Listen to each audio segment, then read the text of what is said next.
بسم الله الرحمن الرحيم الحمد لله رب العالمين وصلى الله وسلم وبارك على عبده ورسوله نبينا محمد وعلى آله وصحبه أجمعين. السلام عليكم ورحمة الله وبركاته. We move on to the second hadith in the chapter of purity of the book Umdatul AHKAAM, and our brother Muhammad Aman will inshallah read for us this second hadith. Narrated Abu Huraira, may Allah be pleased with him, from the Prophet, peace and blessings of Allah be upon him, who said, Allah does not accept the prayer of one of you if he becomes ritually impure, unless he does wudu. Okay, first of all, wudu is known to us as Muslims, but what is the translation of wudu? Ablution. And what is the state of being ritually impure? Now, this hadith is related to tahara, and usually in the books of fiqh they explain what tahara is by saying, first of all, there is tahara which is physical, and there is tahara which is moral. Tahara means purity. So when we talk about the moral tahara, we are referring to the purest thing on earth, which is Islam. And that is why Allah Azza wa Jal mentioned in the Quran, إِنَّمَا الْمُشْرِكُونَ najas, meaning that those who associate others with Allah are impure. Are they impure physically? Meaning that if I touch someone I have to wash my hand 7 times? No. All what I have to do is to identify them as disbelievers. And this is the greatest impurity that one may have, to associate others with the creator of the heavens and the earth, subhanahu azza wa jal. So let's move on to the first meaning, which is the physical meaning. Tahara, that deals with the purity. But even this has a moral definition to it. So what does the scholars, what does the jurors explain tahara by? In Arabic, it's a beautiful statement that rhymes. رفع الحدث وإزالة الخبث. 4 words. رفع الحدث وإزالة الخبث. So, in English, uplifting the ritual impurity and removing the physical filth. And I'll explain this to you. Inshallah, don't be worried and don't fall asleep. Uplifting the ritual impurity. What is the ritual impurity? Is it something we can touch? Impurity is divided into 2 types, major and minor. So if someone has sexual intercourse, if someone ejaculates, if someone has nocturnal emission or what is known as wet dreams, if a woman finishes her monthly period or the bleeding after delivery stops, this is all considered to be something known as al-hadath al-akbar, the major impurity. How can I uplift this impurity? By having ghusl, by having a major bath, what they call a total bath. This uplifts my impurity, major impurity. The minor impurity is what nullifies your wudu, such as passing wind, sleeping, urinating, defecating, when you pass stool. What else? Eating camel's meat. These are the 5 things that nullify your wudu. Now, is this something physical? If I am in the state of wudu and, forgive me, I pass wind, I look, nobody notices, ha ha ha. So I go and pray. Can I pray? No. Why? Because I am in the state of minor impurity. It's not physical, I cannot touch it, I cannot weigh it.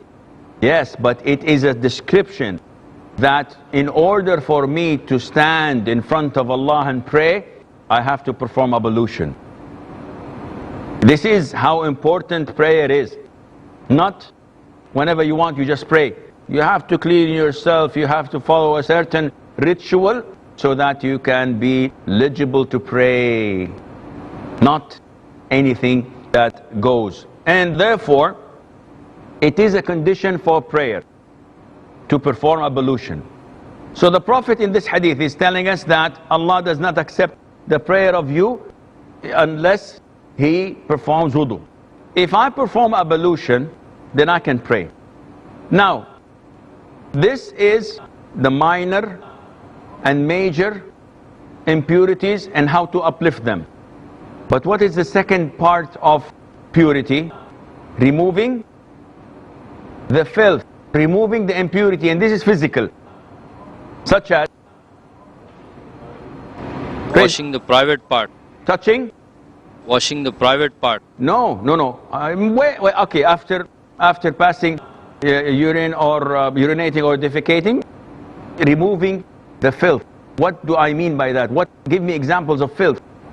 Mazi, we can say. The prostatic Something fluid. physical? No, filth. Najis. What? Give me something najis. Feces, urine, bleeding of animals. If you slaughter an animal, it bleeds. This is najis, as mentioned in the Quran. Mainly speaking, anything that comes out of the private parts, with the exception of many, of semen. And we will come to mention that inshallah later on. So these are all impurities. In order for me to pray, as a condition of prayer, I have to be in the state of purity, major and minor. And I also have to be clean and not have any impurities, neither on my body, nor my clothes, nor the place I'm praying in.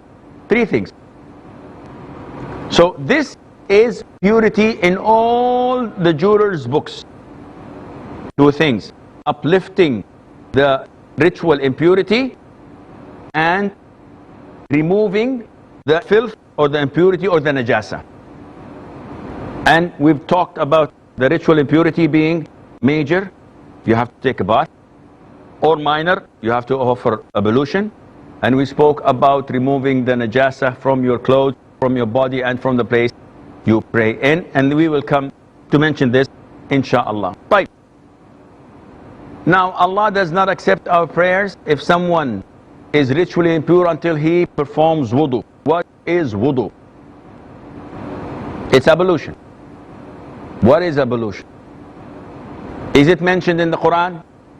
It's mentioned in Surah Al-Ma'idah, verse number 6. O you who believe, whenever you want to pray, you must wash your faces and your arms till the elbows, and wipe over your head, and wash your feet up till the ankles. Mafhum. We know this, right? Okay, what are the pillars of wudu? What are the pillars of ablution? How many are there? 4. How many? That which is mentioned in the Quran. The mention in the Quran are 4. But are they 4 or 5 or 6? You don't know. Easiest thing to say is, I do not know. Muhammad ibn Ajlan, may Allah have mercy on his soul, one of the great scholars of Islam, said, if a scholar misses or forgets, I do not know, he's done. He's doomed. Whenever you ask a scholar a question, he always answers it, and he never says, I don't know. Then this is not a scholar, he's Superman. Imam Malik ibn Anas, may Allah have mercy on his soul, a man came all the way from the Caucasus, or from the area of Chechnya and the place of the east, and he traveled for 2-3 months, and he said, I have about 48 problems I'd like to ask you because my people sent me. Go ahead. And he gave him all these 48. He answered only 16, and in 32 he said, I do not know. So the man said, I traveled all this distance, 2.5 months or 3 months. What do you want me to go to my people? 48, you only answered 16, and 32, you do not know? What should I go and tell my people? Tell them, he said, Imam Malik ibn Anas, the head of the Maliki school of thought, the Imam of Medina, does not know. And this is a sign that he is a true scholar. So if you don't know, just simply say don't know. If you have a hunch, if you have a guess that is inshallah strong, you go ahead. There are 6 pillars of wudu. One of them is not there, your wudu is invalid. And this is the difference between conditions and pillars.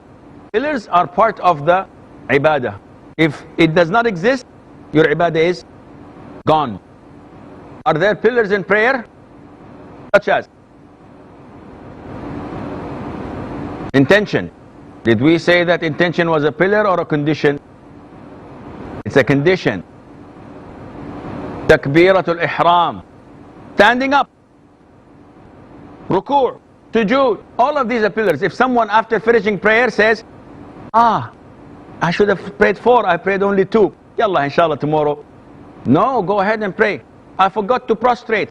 Go ahead, your prayer is invalid. So, prayers have pillars, wudu has pillars, but we will get to know these pillars inshallah after the break, so stay tuned.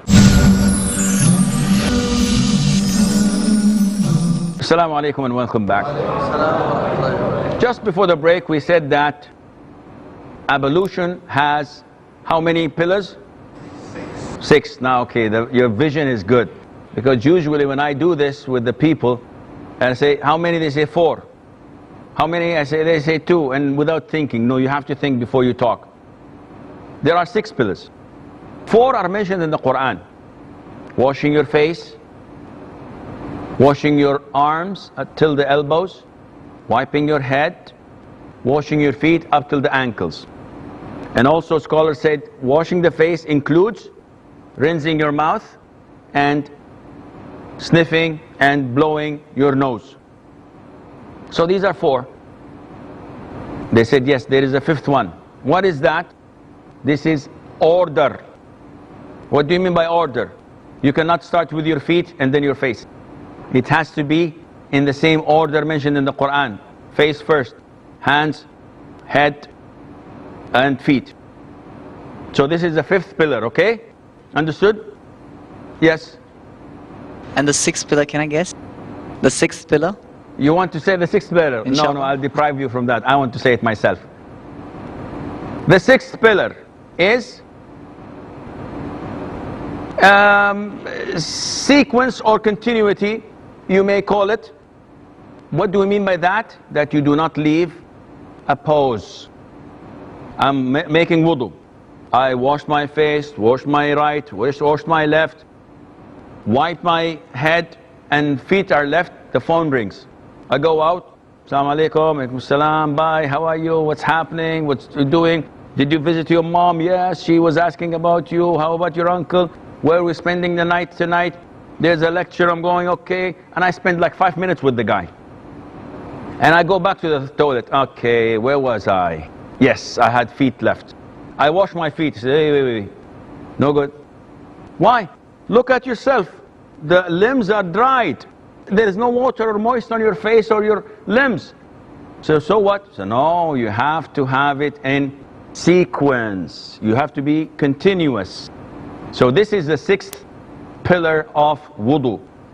One would say, okay Sheikh, what happens when it's 55 degrees centigrade outside and I'm making wudu, I wash my face, by the time I finish my left arm, my face is completely dry. I do it again? No, because you are doing the wudu as prescribed. Not only that, scholars say that if I'm in a place that's freezing and I make wudu, I did my hands and all of a sudden the water is cut and I had to go and warm and heat some water so that I can continue. It would take maybe 3-4 minutes.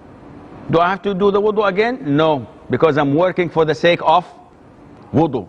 Likewise, if I'm making wudu and I found that there is paint, and paint is an obstacle, so I brought the thinner and I started moving it and cleaning it, and it took me 2-3 minutes. I look in the mirror, my face is dry, my hand is dry. Do I have to make my wudu again? No, because I was in doing what I'm doing for the sake of my wudu, therefore it goes on. So I think that this is all the things that we have regarding the second hadith. Move on to the third hadith. Assalamu alaikum. Salaamullah. Narrated by Abdullah bin Amr ibn al-As and Abu Huraira and Aisha, may Allah be pleased with them, who said that Allah's Messenger sallallahu alaihi wasallam said, "Woe to dry heels because of hellfire." Okay, this hadith was narrated by 3 great companions, Abdullah ibn Amr ibn al-As, Abu Huraira and Aisha, may Allah be pleased with them, which means that it is quite famous. But what is the origin of this hadith? The origin, yani the Prophet was not sitting there once and said, by the way, woe to the heels because of hellfire. Definitely there was an incident. What was the incident? Scholars say the incident was the Prophet was traveling alayhi salatu wasalam with his companions in one of their expeditions, and once they set camp, they all started to make wudu for prayer. You know, when you're traveling, when it's hot, when it's dusty, when you're tired, sometimes you become a little bit lazy. And this is what happened to the companions. May Allah be pleased with them. They're performing wudu, but when it comes to the feet, like our children, if you watch children make wudu, you always find that this area is completely dry and their heels are not washed. So the Prophet looked at them and said, "Woe." The Arabic word is waylun. Wayl. This word is used in the Quran a lot. Waylun lil mutaffifin. Waylun likulli humazatin lumazah. So what is the meaning of wayl? Wayl is an Arabic word for warning and intimidation and threatening that you'll be punished. And some scholars say, no, wayl is the name of a valley in hell. And in this valley runs all types of scorpions and snakes and so on. And the water that runs in it is the filthiest water you could think of.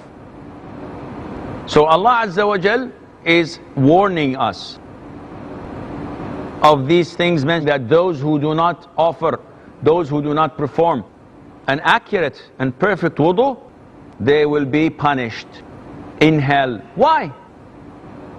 Because if your wudu is incomplete, your prayer is incomplete. Prayer is incomplete, you're not a Muslim. A person who does not pray is a kafir. This is the most authentic opinion of scholars, backed by the Quran and the Sunnah. Sahih Imam Muslim, the Prophet said, alayhi salatu salam, between man and kufr or associating others with Allah is abandoning prayer.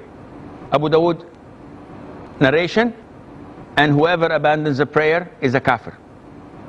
So it is great importance to know and learn the importance of wudu. It is not a ritual that just wash and leave. It's a process, it's a sunnah, and the reward is unimaginable. The Prophet tells us, when you offer wudu, every sin you looked at fall with the last drop of water coming out of your face. Every sin you heard falls out with the last drop. Every sin you made falls out from your fingernails, and so on. So when you perform wudu, you're cleansing your body from different types of sins. So when you pray, this is an added value to you by the grace of Allah Azza wa Jal. So the Prophet ﷺ is telling them, I can see that there are dry areas in your heels, and that is why if you do not wash it properly, you are in great trouble. Abu Huraira reports that the Prophet ﷺ saw a man with this much in his foot unwashed. The narration, Abu Huraira said, if this man dies, he would have died on a religion other than the religion of Prophet ﷺ, because his prayer would not be accepted. So it's a serious offense not to offer your wudu properly. And unfortunately, those who work in painting or construction, all the time we see them making wudu with old paints on their hands. Their prayer is invalid. Women put their manicures and they go to make wudu. You cannot. This is an obstacle. Water has to cover all the areas mentioned in the Quran. And if there is an obstacle, it has to be removed. Of course, I'm not talking about emergencies, as in the case of a person with a broken arm. How can he wash it? No, I'm talking about normal cases that people should look into. So, with this we conclude our hadith. We open the floor for any questions regarding to this topic or the previous topic if you wish. Yes, brother. It is not permitted to urinate in a standing position. You're asking me or you're telling me? I'm asking because that is what we have been taught. That is the opinion, a majority opinion, that you should not be urinating in a standing position. Now, my intent is to clear myself of this impurity, but when I go, let's say, to a mall or in an airline where there are Western toilets, and I see it has been used before me, and I can see urine on the flap.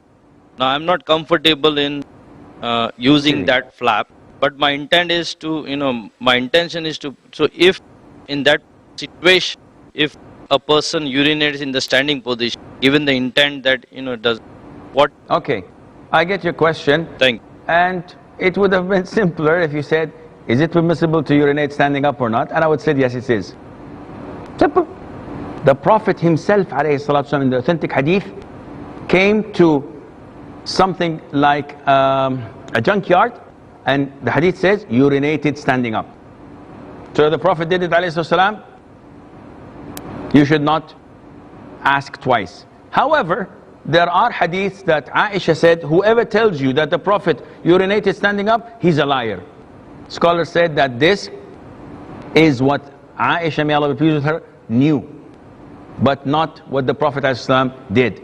Those who saw the Prophet outside reported it, and then we believe and we accept this. And the answer to the question is, even if you don't have to, you can urinate standing up, even if it's a clean place, even if you're in house. There is no preference. Some scholars said that it is preferable and recommended to urinate sitting down when you are unable to protect yourself from the splashes of urine back to you. But if it's secure and you know, mashallah, that it would not go back and touch your body or your clothes, urinate standing up. I'm afraid that this is all the time we have. Until we meet next time, fi amanillah. Wassalamu alaikum wa rahmatullahi wa barakatuh.